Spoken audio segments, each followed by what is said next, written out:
ऋषी मुनींनी जप तप केला, संतांनी हा मार्ग दाविला। ऋषी मुनींनी जप तप केला, संतांनी हा मार्ग दाविला। हरि भजन हे साधन पैसोपे, ईश प्राप्तीने जळतील पापे, ईश प्राप्तीने जळतील पापे। अखिल भजन संप्रदाय हितवर्धक मंडळाने भजनी कलावंतासाठी केले आयोजन।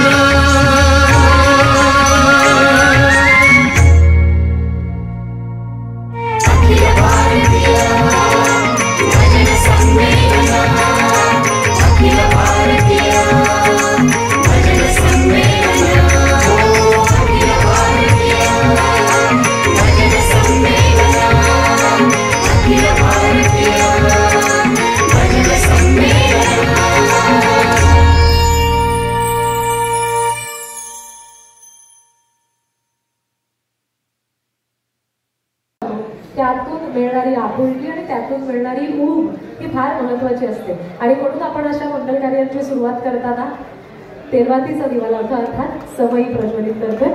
आपण सगळ्यांनी जोरदार टाळ्या वाजवूया, कार्यक्रमाचं उद्घाटन घेतो होतं।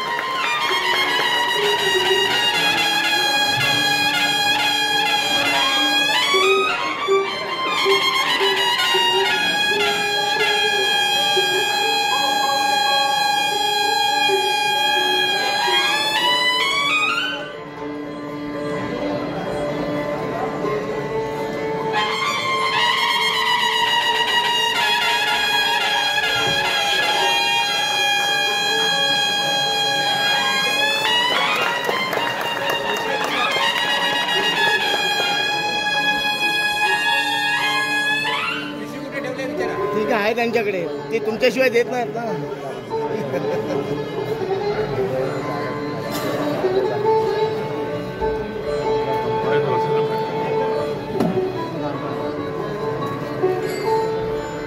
अधिकारी कार्यकर्त्यांना विनंती की आपण आजच्या सगळ्या मान्यवरांना पुन्हा एकदा मंचाच्या समोर घेऊन यायचं आहे।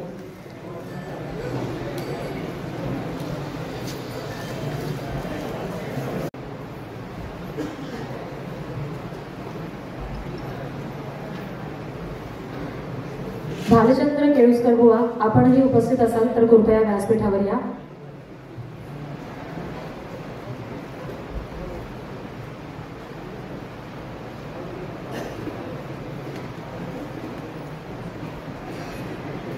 आपुलकीची ऊब देणारं हे स्वागत आहे, पुष्पगुच्छ आहे आणि मायेची शाल आहे।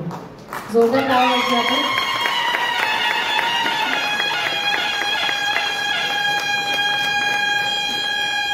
सगळ्या मान्यवरांचं स्वागत करायचं आहे।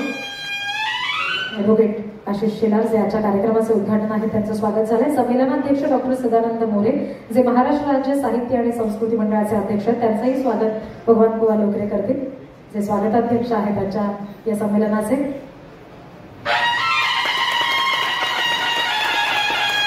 प्राध्यापक वैभव खानोलकर सर, आपल्याला विनंती आहे की आपण लवकरात लवकर व्यासपीठावर जायचं आहे।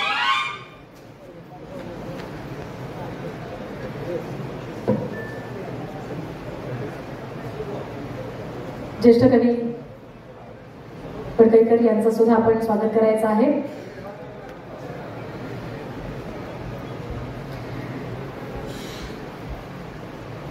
ज्येष्ठ मालवणी कवी दादा पडकईकर यांचं सुद्धा स्वागत होत आहे। जोरदार टाळ्या वाजवूया आपण सगळेजण।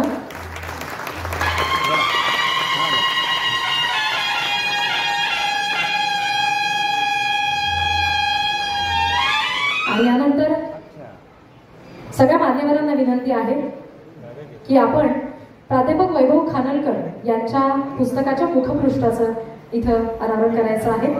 लोककला अभ्यासक आहेत ॲडव्होकेट आशिष शेलारजी यांच्या हस्ते हे मुखपृष्ठाचं अनावरण आज होणार आहे। इतरही मान्यवरांना विनंती की आपणही यामध्ये सहभागी व्हावं। जोरदार टाळ्या वाजवूया आपण। सिंधुदुर्गचे आहेत प्राध्यापक वैभव खानोलकर, दशावतार लोककलेचे सर्वांगीण शोध घेणारे संशोधनात्मक पुस्तक आहे.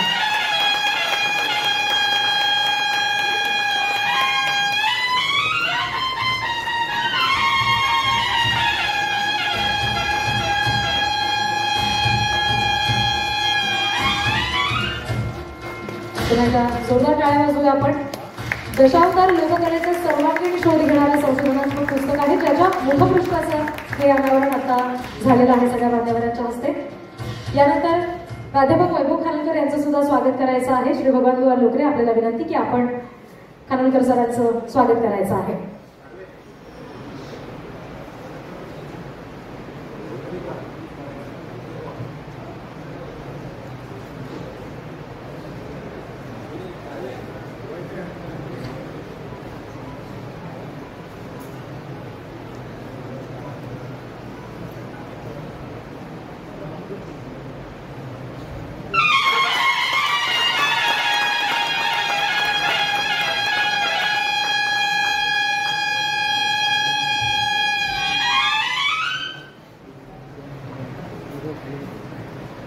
सगळ्या मान्यवरांना विनंती की आपण पुन्हा एकदा आसनस्थ व्हा आणि आजच्या या अखिल भारतीय भजन संमेलन 2025 साठीचे स्वागताध्यक्ष श्री भगवान बुवा लोकरे, आपल्याला विनंती आहे की आपण या कार्यक्रमाचं एक प्रास्ताविकपर भाषण थोडक्यात करायचं आहे.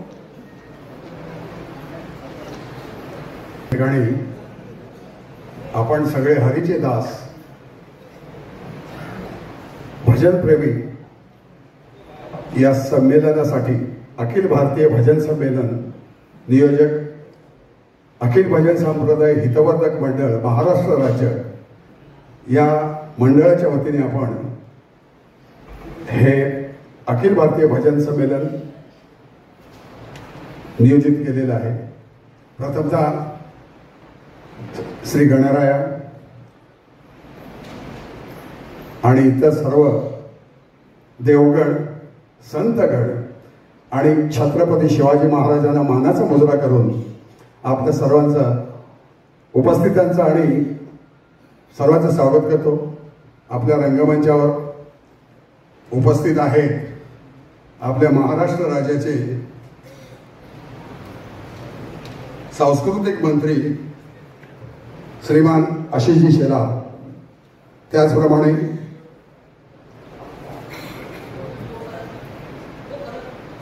सदानंदजी मोरे आणि इतर. आज आपण एक 20 वर्ष मागे गेलो तर 1989 पासून आम्ही या क्षेत्रामध्ये कार्यरत आहोत. पहिल्यांदा या मंडळाचं नाव महाराष्ट्र प्रासादिक भजन मंडळ होतं, पण काय अपघात कारणामुळे आपण याचं नाव बदलून गेल्या 2024 मध्ये अखिल भजन संप्रदाय हितवर्धक मंडळ या नावाने आम्ही हे मंडळ स्थापन केलेलं आहे. आपण सगळे हरिभक्त आहोत. संतांनी म्हटलेलं आहे, वैष्णवा घरी सर्व काळ सदा झणझणीती टाळ, कड्या भाकरीचे खाणे गाठी राम नाम नाणे. तर या सर्व हरिभक्तांच्या गाठीशी नाणं कटलं आहे रामनामाचं. संपत्ती जरी नसली तर रामनामाचं नाणं मोठं आहे. आणि आम्ही जी आता झेप घेतलेली आहे ही रामनामाच्या गाठीवरतीच झेप घेतलेली आहे. कारण या मंडळाकडे आर्थिक बळ नाहीये. पहिलंच वर्ष आहे अखिल भारतीय संमेलन करण्याचं. तेव्हा आम्ही कसे आहोत, तुकाराम महाराजांनी म्हटलेलं आहे, आम्ही सदैव सोडके जवळ येता चोर धाके, जाऊ पुढे भिके कुत्रे घर राखते. काही संपत्ती नसते आमच्या घरी, सांभाळायचे प्रश्न. ते म्हणून या मंडळाच्या वतीने आम्ही आमच्या महाराष्ट्र गव्हर्नमेंटला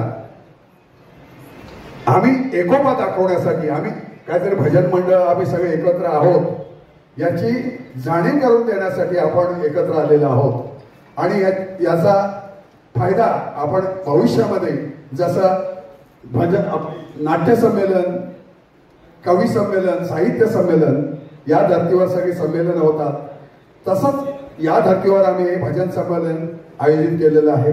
आणि याची दखल महाराष्ट्र गव्हर्नमेंटने घेऊन जसं इतर साहित्य संमेलन किंवा कुठल्याही संमेलनाला आर्थिक मदत देतात, त्याप्रमाणे पुढच्या वर्षापासून आम्हाला या मंडळाला सुद्धा आर्थिक मदत मिळावी, जेणेकरून या पुढचं आम्ही संमेलन षण्मुखानंद हॉलमध्ये घेऊ याची ग्वाही देतो. पण ते डिपेंड अपॉन महाराष्ट्र गव्हर्नमेंट आणि ते काम आमचे मंत्री करतीलच, आशिषजी करतीलच ही मी आशा बाळगतो. आणि म्हटलेलं आहे आता या 2 दिवसामध्ये आपण एकमेकांची देवाणघेवाण करणार आहोत, गाण्याची देवाणघेवाण आणि भजन मंडळाचे काय उद्दिष्ट आहे ते पण आम्ही करणार आहोत. कारण म्हटलेलं आहे सर्वांगी सुवास फलितो उगलणारा आहे, सभोवती तरुवर चंदन करीतच आहे. आपल्याकडे जे आहे ते दुसऱ्याला दिले पाहिजे. चंदनाचं एक झाड जर जंगलामध्ये असेल तर त्याच्या सुवासाने ते अख्खं जंगल चंदनमय करून टाकतं. तसं आपल्याकडे आहे ते आपण लोकांना देऊया, याच्यातून आपण शिकूया. सरांना जायचं आहे लवकर म्हणून मी इथेच थांबतो. रामकृष्ण हरी. रामकृष्ण हरी.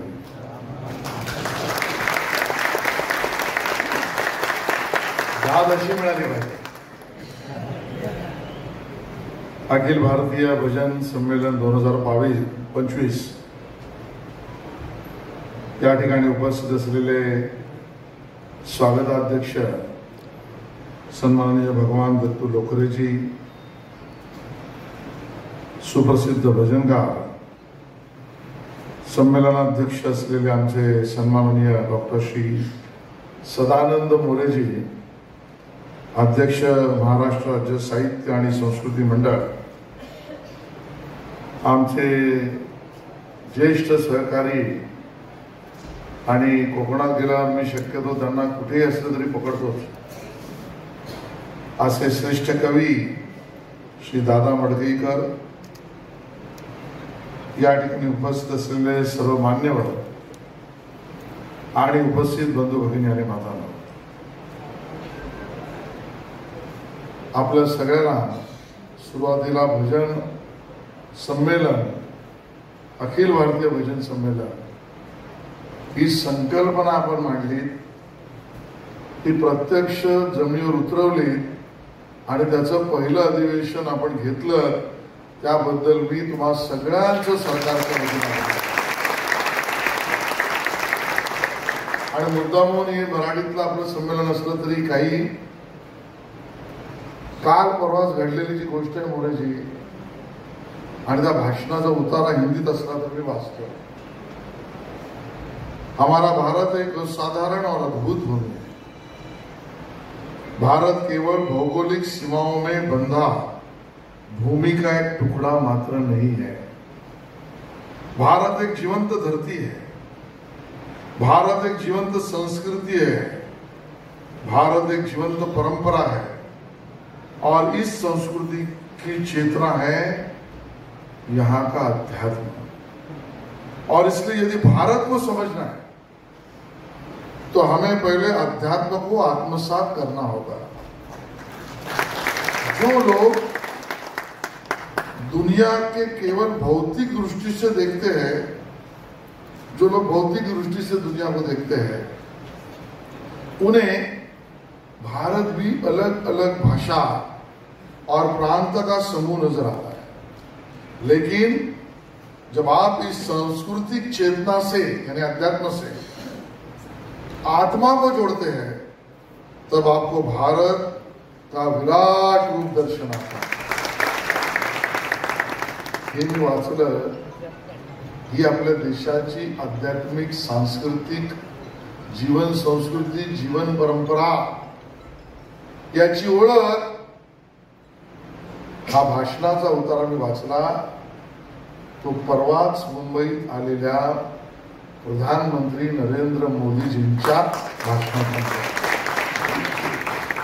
आणि मग या दृष्टिकोनातून आपला महाराष्ट्र आणि देश समजायचा असेल तर आपला महाराष्ट्र, आपल्या महाराष्ट्राची संस्कृती, आपल्या महाराष्ट्राची लोककला कुठे दडली आहे, कुठे लपली आहे, कुठे आहे, तर ती जशी दऱ्याखोऱ्यात आहे, ती जशी छत्रपती शिवाजी महाराजांचं नाव घेण्यामध्ये आहे. हिंदवी स्वराज्याचे प्रणेते आणि संस्थापक छत्रपती शिवाजी महाराजांच्या या महाराष्ट्र भूमीला संतांचा वारसा लाभला आहे. वारकरी संप्रदायाची शेकडो वर्षाची परंपरा कीर्तनकार आणि भजनकार मंडळींनी जोपासली, वाढवली आणि त्याचा प्रचार प्रसार केला.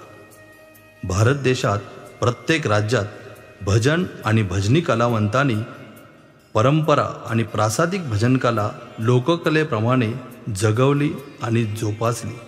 परंतु भजनी कला आणि कलावंत राजाश्रयापासून वंचितच राहिला. महाराष्ट्रातही त्याहून वेगळं चित्र नाही. संघटित होऊन उत्कर्ष करण्यासाठी सुप्रसिद्ध भजनकार चंद्रकांत तिर्लोटकर बुवा यांच्या संकल्पनेतून स्वर्गीय संगीतकार आणि भजनकार स्नेहलबुवा भाटकर यांच्या आशीर्वादाने आणि तत्कालीन ज्येष्ठ श्रेष्ठ भजनी बुवांच्या मार्गदर्शनाखाली 1989 साली एका छताखाली येऊन महाराष्ट्र प्रासादिक भजन मंडळ परिषद या नोंदणीकृत संस्थेची स्थापना केली. 1999 साली महाअधिवेशनाच्या माध्यमातून संस्थेचा दशकपूर्ती सोहळा परेल मुंबई येथे शाहीर साबळे यांच्या अध्यक्षतेखाली पार पडला. मालवणी नटसम्राट मच्छिंद्र कांबळी आणि तत्कालीन सर्व नामवंत कीर्तिवंत मान्यवर आवर्जून उपस्थित होते. महाराष्ट्र प्रासादिक भजन मंडळ परिषद मुंबई या संस्थेने तदनंतर अनेक उपक्रम यशस्वी केले. परंतु काही अपरिहार्य तांत्रिक अडचणींचा सामना करताना सर्वसंमतीने तत्कालीन अध्यक्ष श्रीमान भगवानबुवा लोकरे यांच्या अध्यक्षतेखाली अखिल भजन संप्रदाय हितवर्धक मंडळ या नोंदणीकृत संस्थेची स्थापना करण्यात आली.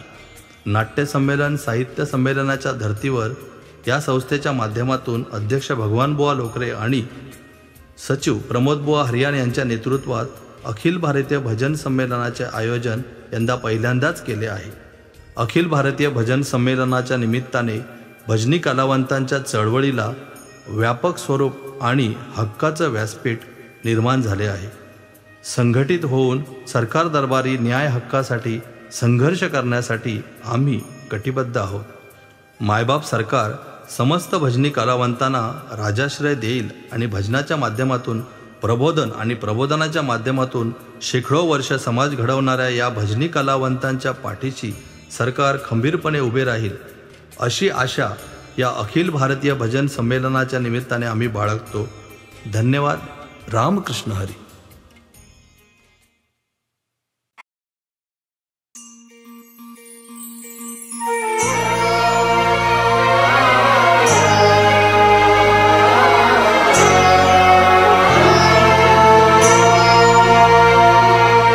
ऋषी मुनींनी जप तप केला, संतांनी हा मार्ग दाविला.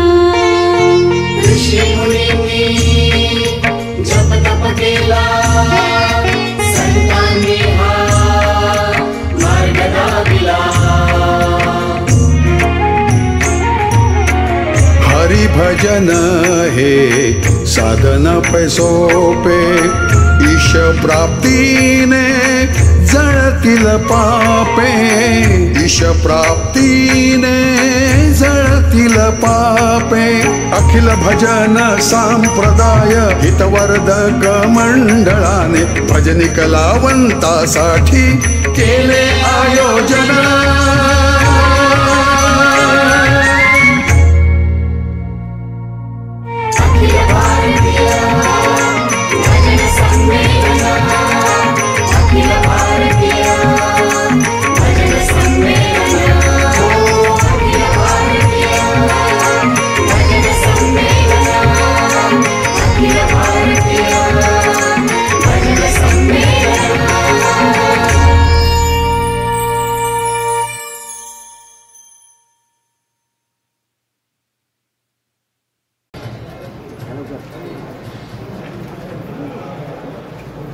यानंतर प्रकाशभाऊ पारकर यांचा सन्मान सुद्धा लोकरेबुवा करतील.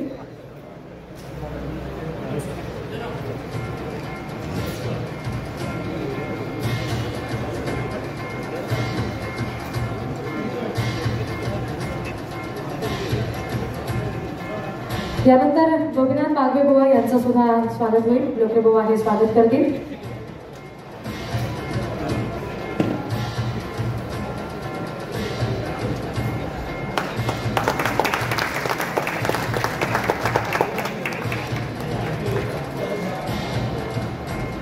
जोरदार टाळ्या वाजवू आपण सगळेजण.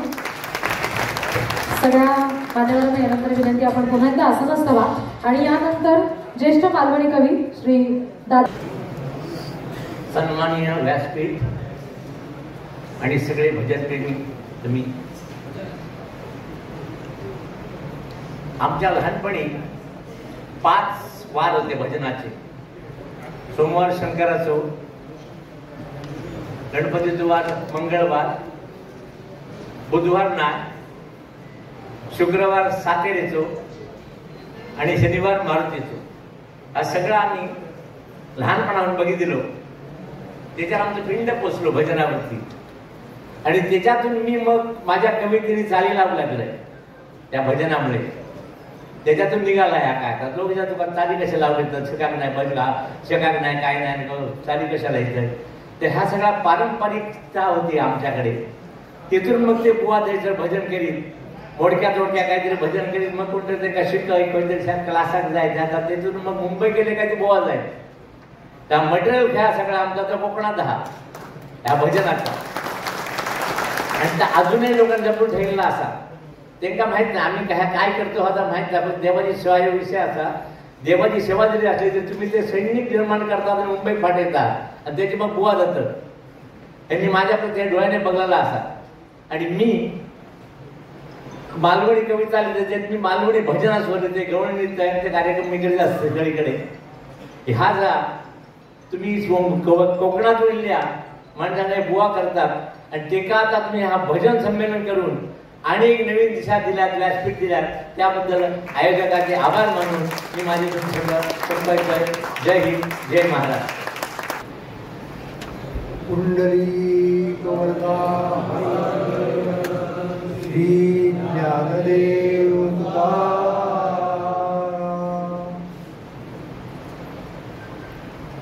सर्वांना सप्रेम रामकृष्ण. या अखिल भारतीय पहिल्याच भजन संमेलनाचे स्वागताध्यक्ष तुकाराम भगवानबुवा लोकरे, आपल्या संस्थेचे सर्व पदाधिकारी आणि कार्यकर्ते आणि उपस्थित सज्जन हो, आपण या अखिल भारतीय भजन संमेलनाच्या अध्यक्षपदी माझी नेमणूक करून माझा फार मोठा गौरव केलेला आहे. त्याबद्दल मी आपल्या सर्वांचे मनापासून आभार. भजन नावाची जी गोष्ट आहे ती महाराष्ट्राच्या आयडेंटिटीचा भाग आहे. तुम्ही महाराष्ट्राचं कितीही वर्णन करा पण जोपर्यंत तुम्ही महाराष्ट्र हा भजन करणाऱ्या लोकांचा देश आहे असं सांगितलं आहे तोपर्यंत ते वर्णन पूर्ण होत आहे.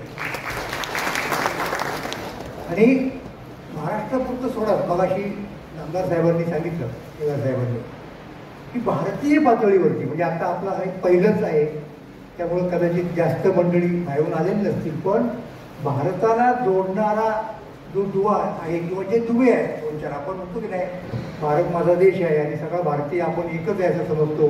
भाषा वेगळ्या असतील, आणखीन काही काय भौगोलिक रचना वेगळ्या असतील, हवामान वेगळं असेल, पण त्या सगळ्यांना जोडणाऱ्या ज्या काही गोष्टी आहेत त्याच्यामध्ये भजन नावाची गोष्ट अत्यंत महत्त्वाची आहे. खूप प्राचीन काळी कदाचित वेदपठण असेल की दक्षिणेतला की थेट केरळामधला ब्राह्मण आणि तिकडे उत्तरेतला काश्मीरमधला ते जेव्हा आता त्यांची मातृभाषा वेगळीच असते पण जेव्हा ते वेदपठण करायला एकत्र येतात तेव्हा त्यांचा उच्चार सारखा जातो. म्हणजे अशा पद्धतीने भारताला जोडणारे सांस्कृतिक दुवे कोणते अशी जेव्हा चर्चा होती तेव्हा भजन नावाची गोष्ट खरोखर आहे. तुम्ही बंगालमध्ये जा, तिथे चैतन्य प्रभूंच्या संप्रदायामधली भजन आहे. बाऊल नावाचं एक तिथे संप्रदाय आहे, त्यांची भजनं असतात. तुम्ही पंजाबमध्ये जा, पंजाबमध्ये शीख धर्मीयांनी त्यांना शबद कीर्तन असं नाव दिलं तिथल्या प्रकारच्या भजनाला. आणि ते कुठलं तिकडे गेलं तर ते गेलं महाराष्ट्रात. नामदेव महाराज तिकडे गेले आणि नामदेव महाराजांनी तिथल्या लोकांना भजनाची दीक्षा दिली. तुम्ही गुजरात राजस्थानमध्ये पहा, तिथं हवेली संगीत आहे. वल्लभाचार्याच्या सांप्रदायिक लोकांनी त्या ठिकाणी अशा पद्धतीने एक वेगळ्या प्रकारची भजनं सुरू केली. परंपरा रागदारीला जास्त जवळची जाणारी, त्याला त्यांनी हवेली संगीत नाव दिलं. तुम्ही दक्षिणेत जा, तुम्हाला तेच आढळेल. म्हणजे तिथलं जे शास्त्रीय संगीत आहे, ज्याला आपण दक्षिण भारतीय संगीत वगैरे म्हणतो, ते मुळात भजनातूनच निघालेलं आहे. आणि विशेष म्हणजे महाराष्ट्रातली भजनं, कारण महाराष्ट्रातल्या लोकांनी व्यंकुजीराजे भोसले, शिवाजी महाराजांचे सहस्त्र भाऊ, त्यांनी तिथे राज्य स्थापन केलं आणि त्या राज्याने तिथल्या संस्कृतीचा इतका विकास केला चांगला की ते नाट्य असेल, ते नृत्य असेल, ते संगीत असेल, ते साहित्य असेल तंजावरच्या राजांनी. तर त्यामुळं ही संस्कृती तिच्या भजनासह सगळीकडे पसरली. दक्षिणेमध्ये अनेक ठिकाणी दक्षिणेत विठ्ठल मंदिरे सापडतील. तिच्याचं उदाहरण तुम्हाला सांगते, त्यांचं नाव तुकाराम गणपती महाराज. ते तमिळनाडूमध्ये कडियन्नलूर नावाच्या गावात त्यांचा आश्रम काय म्हणा त्याला आहे. आणि ते भजन करत करत जगभर फिरले. ही भजनं आपली भजनं करत, नानोबा तुकोबांची भजनं करत अमेरिकेत गेले, दुबईला गेले आणि तिथल्या सगळ्या लोकांना त्यांनी अक्षरशः. तर ही जी आपली परंपरा आहे संपूर्ण भारतात गेलेली वगैरे. आणि ही सगळी मंडळी पंढरपूरला यायची, तिथून शिकून काय जायची. चैतन्य प्रभू आले, वल्लभ संप्रदायातले लोक वल्लभाचार्य आले, रामानुज आले आणि त्यांनी तिथे आपापले मठ पंढरपुरात त्यांचे मठ आहेत त्यांचे. तर हे भारतीय भजन संस्कृतीचं केंद्र हे पंढरपूर आहे. हा माझा महत्त्वाचा मुद्दा आहे. आणि आता ते आपलंच आहे. त्यामुळे संपूर्ण महाराष्ट्रामध्ये मी तुम्हाला सांगितलं की अत्यंत महत्त्वाचा असा सांस्कृतिक घटक जर कोणता असेल तर तो भजन आहे. आणि भजनाला वारकरी संप्रदायात किती महत्त्व आहे या संबंधीचं तुकोबारायांचं एकच प्रमाण सांगतो. तुका म्हणे येथे भजन प्रमाण. इथं कशाला महत्त्व आहे? बाकीचे 10 गोष्टी असतील, आम्ही त्या मानत नाही. भजन मुख्य आहे, केंद्रस्थानी आहे. तुका म्हणे येथे भजन प्रमाण काय थोरपण जाळावे ते. काय बाकीच्या मोठेपणाचा उपयोग आहे? काय त्याला जाळायचं आहे? भजन या ठिकाणी सगळ्यात मुख्य आहे. त्यामुळं वारकरी संप्रदायाचं मुख्य जर काही असेल तर ते भजन. कीर्तन असतं, लक्षात घ्या, पण भजन नसेल तर कीर्तनाला अर्थ नाही. बाकीच्याही ठिकाणी कीर्तन असतं पण तिथं भजनाला महत्त्व नाही. आपल्याकडे भजन नावाची जी गोष्ट आहे ती मुख्य असते. त्यामुळं भजन संस्कृती ही महाराष्ट्राची मुख्य संस्कृती आहे हे आपण पहिल्यापासून लक्षात ठेवलं पाहिजे. गावोगावी भजनी मंडळ असतं. गुरुवारी एकादशीच्या दिवशी ही सगळी मंडळी एकत्र येतात. पण त्या सगळ्यांना अशा पद्धतीने एकत्र करण्याचं काम हे आपण केलेलं आहे. म्हणून आपणाला सगळ्या महाराष्ट्राच्या वतीने मी धन्यवाद देतो. आणि भजन संस्कृती धन्यवाद. आणि याच्यानंतर अखिल भजन संप्रदाय हितवर्धक मंडळाचे कार्याध्यक्ष राजा दळवी यांना विनंती की आपण मनोगत व्यक्त करावं.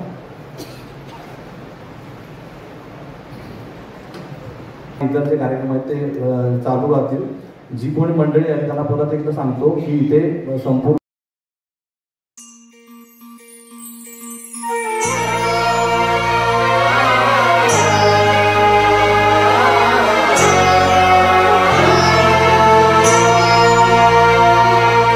ऋषी मुनींनी जप तप केला, संतांनी हा मार्ग दाविला. ऋषी मुनींनी जप तप केला, संतांनी हा मार्ग दाविला. हरि भजन हे साधन पैसोपे, ईश प्राप्तीने जळतील पापे. ईश प्राप्तीने जळतील पापे. अखिल भजन संप्रदाय हितवर्धक मंडळाने भजनी कलावंतासाठी केले आयोजन.